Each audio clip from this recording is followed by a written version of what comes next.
Hello, Tylerratz, CEO of Ratzpack Media. Today I wanted to talk about the difference between marketing on Facebook and marketing on Twitter. So you have to really understand the psychology of the two platforms.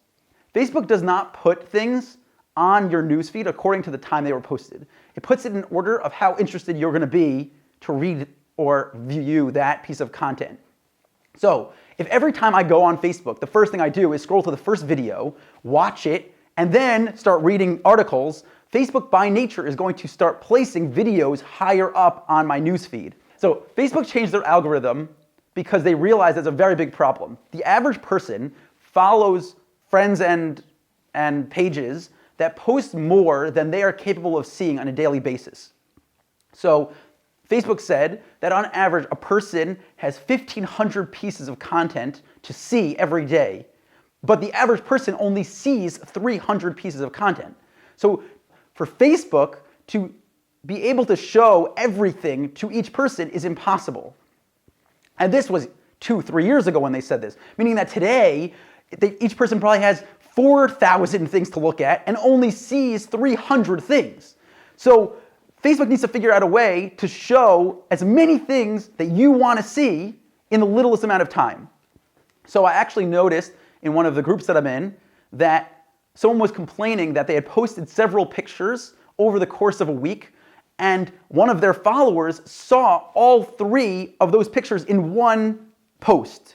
And it said, look at this person's pictures that they posted. And the person who runs the page was very upset because they said, I worked really hard. I posted 3 separate pictures, and this person sees it all in one time when they're scrolling through. They might have missed it. Maybe they missed that thing and they didn't even want to see it.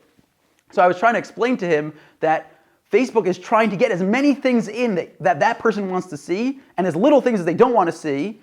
And what it needed to do was put all 3 of those separate pieces of content in the same place. So you might have noticed on your personal news feed that if a bunch of your friends all share the same video or all share the same article from the New York Times, it'll show the article on top, and then it will just list all of your friends that posted that article.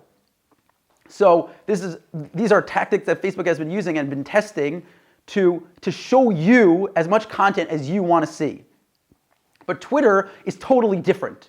Twitter shows you things that are posted the second they're posted by everyone that you follow. So if you liked the Matrix movie on Twitter 7 years ago, today, if they decide they're going to post on the Matrix Twitter page, you're going to see that piece of content, even though you could not care less about the Matrix, because Twitter just shows you everything. So as a business, as a marketer, you really need to understand what people are going to see on Facebook, how they're going to see it, how they take in information. And on Twitter, you need to understand that it's not the same. I can't just post the same exact thing at the same time, on the same day, with the same hashtag as I do on Facebook and Twitter. Yes, there are hashtags on Facebook. We don't want to talk about that now. It could be a different conversation. So you can't just post the same thing every day on the same platform and expect to see the same results because the nature of the platform is different. So you need to come into Facebook knowing that I'm posting this today, but a follower of mine who really loves my stuff but isn't on Facebook today is going to see it tomorrow or at 3 o'clock in the afternoon or never, because Facebook decided you're not important enough to this person anymore. So you have 1 million followers, 600,000 of them couldn't care less. Facebook will never show your post to those people.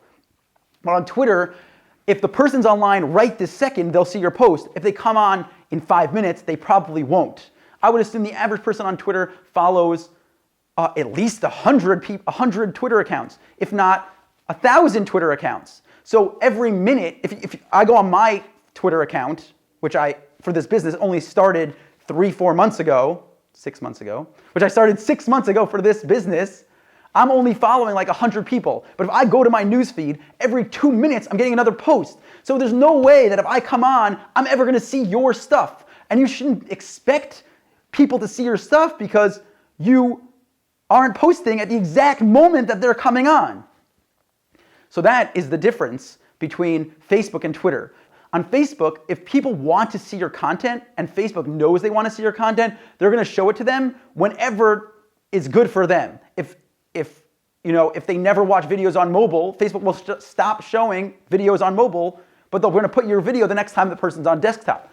On Twitter, if you know that at 6 in the morning when all of your followers wake up, they log on to Twitter and they're not going to consume your piece of content right now because this isn't they can't watch this video right now. So you should be posting that video later in the day when you know your followers will actually be able to watch it. So I hope that you guys are enjoying the show. I enjoy making the show. I would really appreciate it if you could tell me if you guys are enjoying the show, if you have other ideas for future videos that we're going to make. So if you could just go down in the comments. YouTubers always get this wrong. On YouTube, you need to subscribe there. And on Facebook, I think likes are right there. Like it, and then you need to share it, and then you need to tell all your friends, and you need to tell all their friends until everyone hates me. That's what you need to do. Every single person, they all need to hate me because all they see is me in their entire Facebook feed.